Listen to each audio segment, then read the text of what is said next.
Welcome to the Living Memory Association YouTube channel. We will be uploading lots of videos here, all to do with reminiscence. If you want to find out more about us, check out www.livingmemory.org.uk. Thank you very much. Welcome to the Living Memory Association and these short videos which talk about objects that may be familiar or bring back memories, or you might just be intrigued what they are. And today we're going to talk about the laundry and washing. So what better place to start with the washboard. Some of you will be familiar with this. It's a very, very common reminiscence item. This is a metal one and beloved of skiffle groups, of course, and a very small one.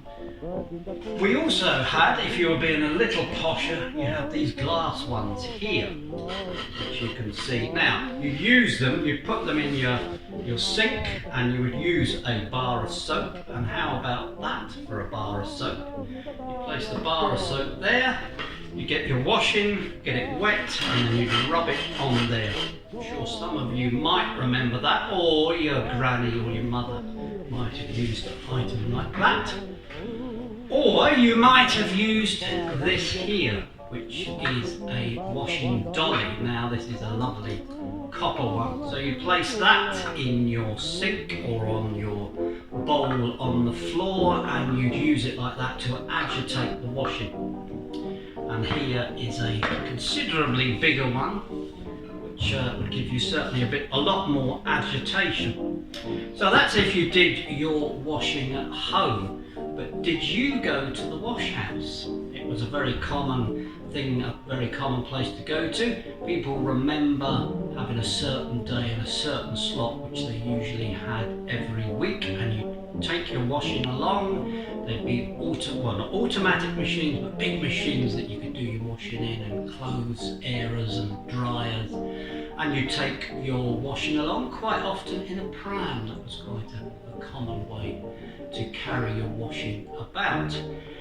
Now, if you were in the wash house or at home, a way of drying your washing was using one of these, which is the mangle, and this is a particularly big and impressive one. So you'd put your wet washing there between the rollers, and then you turn this big handle, and it would wring through these rollers and wring out the wetness, and of course press it at the same time, I suppose. Often a job done by children, and I've heard some real horror stories, if you like, of little fingers getting caught between these rollers and being squeezed. And just like most occupations from the past where we didn't have washing machines, it was a very physical thing to be doing. So, of course, something like that was certainly a physical. And if you were going to put a shirt through the wringer, you'd have to take all the buttons off. So very labour intensive. Well, we've talked about actually doing your washing, but what about drying it? Well, did you have a drying green? Did you put your washing out in the back green? Look at these. These are absolutely lovely old pegs. I particularly like these ones, which certainly to me look as though they were handmade. And of course, once you dried your washing, did you iron your washing? And this is we've got a huge collection here at the Wee Museum of Memory of irons. This is the oldest type that we have, the good old flat iron. Now, did you use one of these? It would have been heated either on the gas ring or in front of the fire, and people would have spat on it just to see if it was hot enough, or maybe with a wet finger. But that's going right back, and again, as we spoke about before, it's very labour intensive and heavy work. You didn't need to go to the gym back in the day. There were other irons, of course. I believe this one is a gas iron. And again, a lovely enamel finish to this one. And here's another one again, a lovely green enamel. This is called the Rhythm, and it's called a radiation, which is slightly alarming.